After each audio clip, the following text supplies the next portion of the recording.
لا بالتأكيد هذا كلام خطير. يعني أولا الحقيقة لا مكان للحوكمة في العراق. يعني هذا المصطلح أو هذا المفهوم لا وجود له في الإدارة العراقية.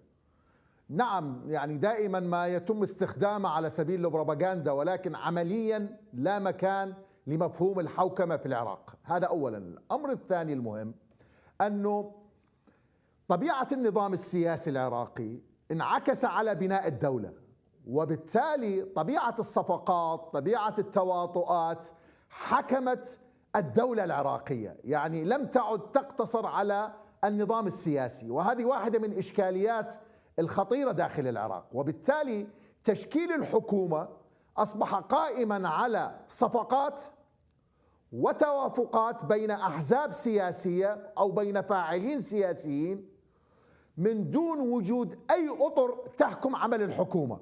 على العكس في بعض الأحيان كان رئيس الحكومة يضطر للخضوع إلى الابتزاز في سبيل بقاء في موقعه. يعني لهذا كنت دائما ما أتحدث عن الفساد مقابل البقاء في السلطة. يعني أنت تسمح بالفساد وتقبل به وتكون جزءا منه حتى تستمر في موقعك. دائما ما كنت أقول، وهذا الكلام منذ العام 2006، يعني أنه لم يعد الفساد في العراق فساد أفراد، وإنما أصبح جزءا من بنية النظام السياسي، والأخطر أنه أصبح جزءا من بنية الدولة العراقية.